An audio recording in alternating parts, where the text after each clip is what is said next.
I mean, I'm getting so many calls of like, hey, I need like the magic thing of getting this house marketed. Yeah. And I'm like, well, it comes down to the same thing you tell your clients all the time. Yep. You need to price it better. Absolutely. Yeah. Oh, yeah. Oh. Oh, yeah. Oh. Oh, yeah.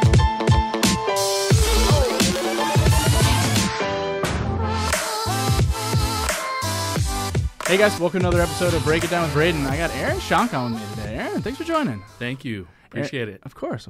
Aaron's with Meets and Bounds. It's his own appraisal company and has been a well-respected appraisal here in the Valley for a long time, actually. And I've known Aaron's name around the Valley and done a couple events with him over the years. And and so with kind of where the market's gone and the questions of where are values going, where's this inventory going, where's the market going, I thought Aaron would be a perfect person to come on and kind of answer all these questions for us. So, yes. Well, thank you for having me in. I appreciate it. I will answer all those questions the best I can. I love it. Give everyone a little bit of a background of yourself. Well, residential real estate appraisal, so residential only.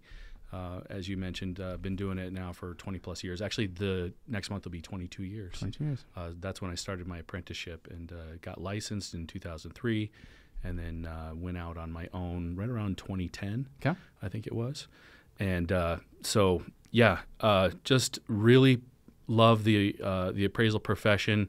As far as where I'm at with it right now, though, is really I love to educate and help other real estate professionals. And so what I've noticed over that 22 years that I've been working is there's a gap between real estate agents, mortgage professionals, and the appraiser. And just not enough communication happening between those parties, especially when it comes to the appraiser side. A lot of appraisers just kind of like to hide in their appraiser caves. And so I've really seen that as an opportunity for me just to bring out some of the information that's useful to other real estate professionals about the appraisal industry, where things are going, how the appraisal process works. If I can educate them a little bit and bridge that gap, that's kind of really what I do. I love it. So tell us a little bit about kind of the whole appraisal process. So what does that kind of look like from start to finish? From start to finish, on my end, the process, a lot of stuff that I do is for lenders. I also do appraisals for divorce attorneys, estate attorneys. So a lot of times in an estate when there's been a death, they're passing on the estate to the heirs. Yep. All of that needs to be determined in terms of value for the property. So from my end, that order kind of comes in. I'm doing just some pre-research in terms of the subject property and then just looking at the market overall. So I need to know, what the neighborhood is like. I try and put myself in the shoes of the typical buyer. What is it that they want? That's really kind of at the heart, I feel, of the appraisal process is my appraisal should be a reflection of what does the buyer have to say? What do they demand in this particular area? And from there, I can make some decisions as far as, features of the property, how much value they contribute, those things, those sorts of things. So that's kind of in a nutshell the appraisal process. Yeah. I guess the big question people are always asking is how you actually value specific items. So like if you have a pool in the backyard or a view in the backyard, and how do you kind of go about evaluating all those different kind of circumstances or different items? Yeah, very good question, and one that I get pretty frequently. And so I think you can take any one particular feature and probably there's a number of different ways that we can arrive at a number to figure out the contributory value for an item. But probably one of the most common ways is what we call the paired sales analysis. Okay. And it is kind of what it sounds like. If you are in the market and you're looking at data and you find, let's take a swimming pool. That's a very easy example to use. And you have a property that's sold for X with a swimming pool, and you maybe have next door, perfect scenario, of course, next door it's model match without a pool. That difference in price, provided all other things are the same, is going to give you an indication of what the pool is worth. So if the house with a pool sold for $550 and the house without the pool sold for $500, you can reasonably conclude that the pool is worth $50,000, or that's what it contributed to value. And we can kind of test that throughout the market to make sure that that's consistent. But generally speaking, whether it's in a dollar amount or even a percentage of the overall value of the property, we can apply those dollar amounts or percentages to the other comps to figure out kind of adjust, Yep. so to speak, what it's worth. What is the biggest factor typically in a house? Is it the kitchen? Is it the backyard? Is it the landscaping? What is like the bigger factor that if you're going to go remodel a house, what would you recommend as someone, as the appraiser, for them to put their money into? You know, that's another great question, and I will say it all depends. And what it really depends on is the neighborhood. So again, I'm putting myself in the shoes of the typical buyer for a neighborhood. What is it? What are their expectations? What are their demands? What do they want? You know, kitchens and baths you brought up. If you're remodeling the house, generally speaking, you're gonna get your most bang for the buck.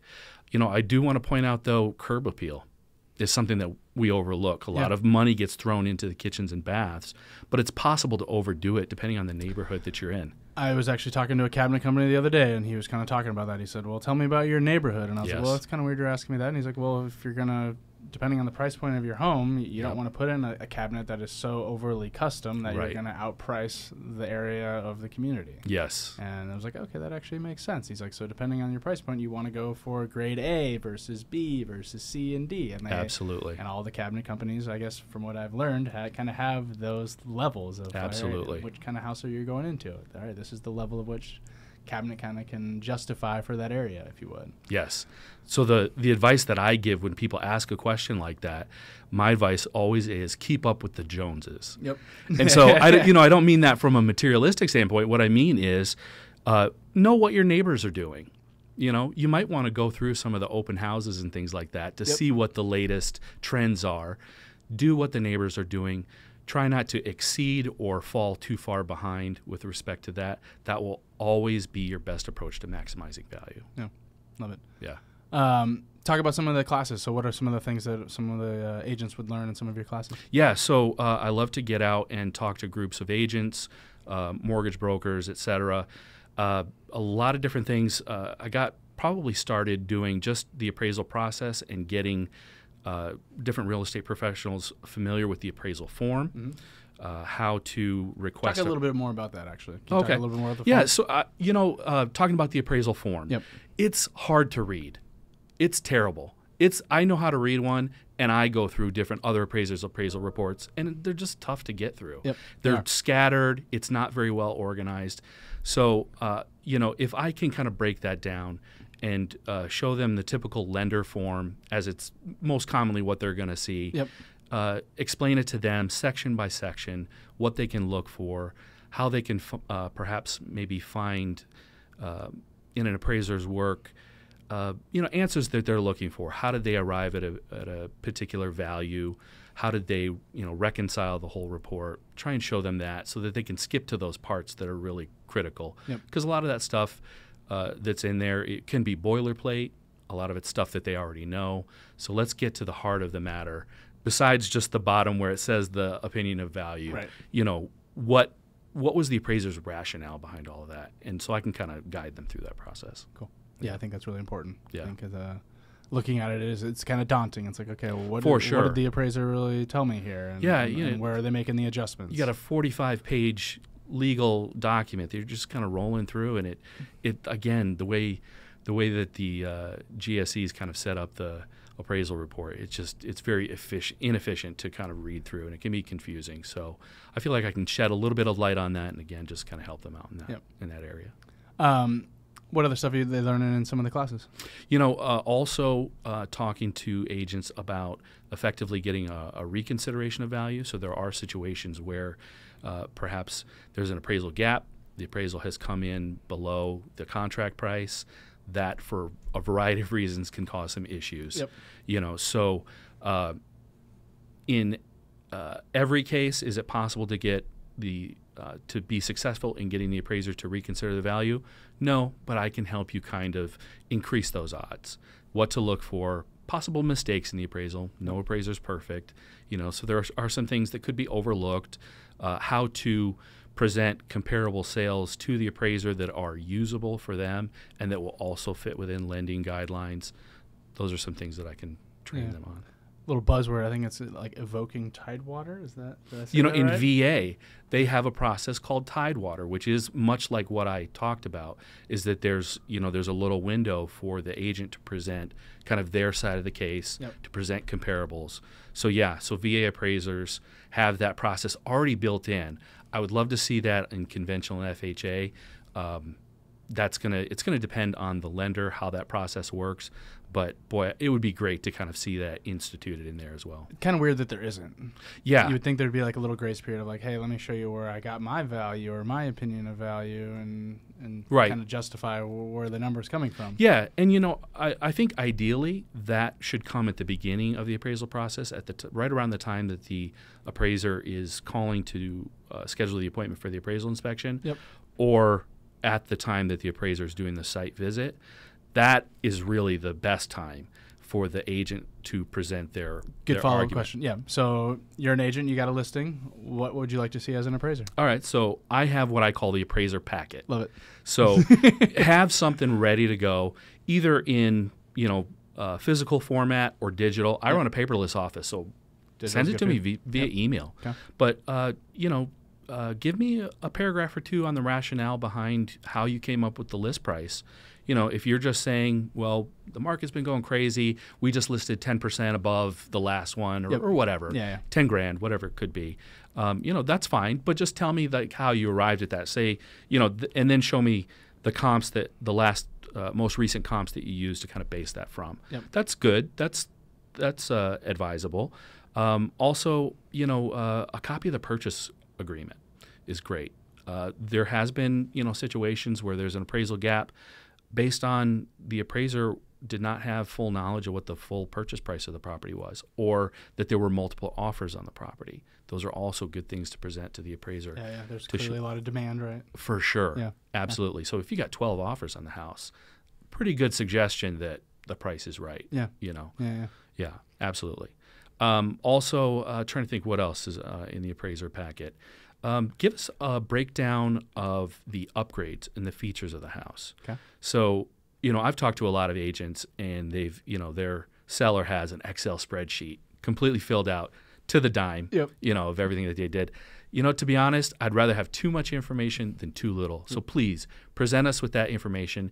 If you want to consolidate that onto one sheet and just kind of use some round numbers, that's totally fine too. Yep. But it's good for us as an appraiser to know the investment that the seller has in the property so that we can account for those features and make sure that we're not overlooking anything. Yep. So I think those are probably the main things. Give us some comps, little description or rationale of how you arrived at the asking price.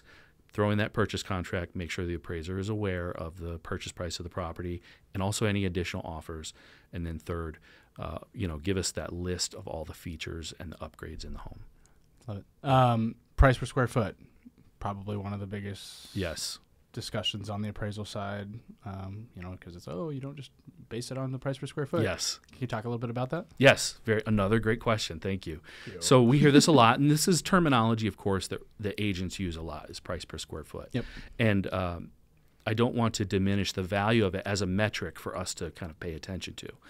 That being the case, though, the analogy I would use is probably, let's say, the value of a Ferrari per pound versus the value of a F-150 truck per pound. Got it. Yep. I love See? that analogy. Yeah. Yeah. The Ford weighs more, Yep. but which one is priced higher? Yep. Right? So to base your value of those vehicles based on a per pound basis, there's some distortion there. Yep. It's not the same. It's not even the same buyer looking for those type of automobiles. Same thing with a house.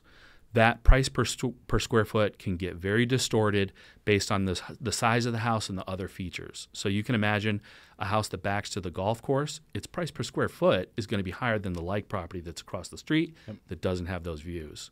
So they might be comparable. Just that one feature could be the only differentiation, but very different in terms of a price per square foot. That's why as appraisers, we don't typically rely on that as really a value item. We're looking at that as a metric to kind of see price changes in the market and things like that, but that would be it. When you get or comps from other real estate agents or listing agents, are they typically the highest price per square foot that kind of justify They're price? the price per square foot that justify their asking price. Yep. Yeah. So I have unfortunately had some situations where they're handing me condominiums or townhouses for the single family home that they have listed at that price per square foot, and they're just not suitable substitutes for each other. Yeah, they're not like at all. No, different. But they're kind of basing it on this price per square foot. So I like to, again, just kind of dispel that a little bit, give them a little guidance in terms of what we're really looking for as what's a comp, Yep. what is a suitable substitute for the subject property. Market today. What do you think? You know what? Obviously, a big change that we're going through right now. And I always like to point out that markets are cyclical, and it would appear that we have seen the top of the market in our rearview mirror. Yep. Probably happened around May. Okay. So we are seeing some stabilization in prices, a little bit of declining. I would be very, very, very surprised if we saw something as dramatic as the last housing downturn that we saw in 07, 08, whatever it was. Yep. That would catch me off guard. I think looking forward to the future, just with the expectation of so many people moving into the valley, and really we're still undersupplied in terms of housing anyways, I would expect that we'll see that cycle turn once again. Yep. But for right now, we're just kind of adjusting to this new market, and so we're seeing a little bit of price stabilization and some price declines in areas. It's very modest though right now. So, but we'll see. I've been wrong in predicting the future. I tell you, I've tried and been unsuccessful in the past. So It's hard to say. We just got to work our way through it. I agree. Yeah, it's there's obviously a lot to do with interest rates. Yes. Inventory is obviously a huge factor. What would you say is a balanced market in terms of inventory? Good question. I was doing a little bit of research on this just as far as historically, and right probably between the 3 to 5 month supply side is what we see as balanced. Again, that the other side of the equation is the demand. Yep. So we saw demand suppressed so much, and everybody just trying to, I think, recalibrate that. We're seeing reaction in terms of prices and how people are listing their homes and things like that. But in general, I think if we see ourselves within that 3 to 5 month period, we see a very stable market or just very modest increases that are tolerable, that don't really throw things way out of balance. Yep. But once you kind of exceed that, I think we can really expect to see some bigger price declines. So I would say probably above 5 months for our area is probably pretty typical. Okay. Yeah. What's the craziest thing you've seen on the appraisal side? Oh, man. Good question. Hoarder homes. Yep. I've been through a few of those where just unbelievable that just this small path to walk through a house and unbelievable stuff like that. I got asked out on a date after an appraisal one time. Nice. That was kind of crazy. Trying to think what else. It is just interesting being in other people's homes. Yep. Artwork or collections of things, all sorts of stuff. Nothing too wild, though. How often are you getting pre-listing appraisals? Yeah, so especially now, I think now that there's more uncertainty in the market, Right. that is definitely a more popular. I mean, I'm getting so many calls of like, hey, I need like the magic thing of getting this house marketed. Yeah. And I'm like, well, it comes down to the same thing you tell your clients all the time. Yep. You need to price it better. Absolutely. Yep. Yeah, either, pricing or how the house shows, right? That's the two big things that are going to determine whether or not it sells. So it's got to be priced right, and it's got to look pretty good because now buyers have some more options in terms of what's available. So, nowadays, more pre-listing appraisals than I was seeing, in the past 2 years for sure. You could kind of throw anything against the wall to see if it sticks. But now, what number do you want? Yeah. We'll go for that. Yeah, you got to be much more targeted and precise nowadays. Yep. Yeah, absolutely. Yeah. Aaron, for anyone that wants to get a hold of you for any appraisal needs, how can they reach you? You know what? Great way to get a hold of me. Just give me a call, 480-463-6388. Any questions that people have, I'm happy to answer them. So, again, anybody in the real estate profession, homeowners, whatever it may be, if you have some appraisal-related questions, give me a call. Leave a voicemail. It'll come to my phone. I promise you, I will get back to you as soon as I can. You can also reach out to me on some of the socials, The Helpful Appraiser on Instagram. And then also I have a private Facebook group, the Phoenix Appraisal Resource. So I'm trying to get that up and going, also to field some questions and Yep. discussion online and stuff like that. I love that. That's Yeah. huge. That's a great resource, guys. So Meets and Bounds Appraisals, Aaron Chonka. If you guys have any appraisal questions, or any appraisal needs, he's definitely your guy, guys. He knows what he's doing, and he's a great resource out there. So thank you very much, Aaron, and thanks for sticking around for another episode of Break It Down with Brayden. More to come. Thanks, guys.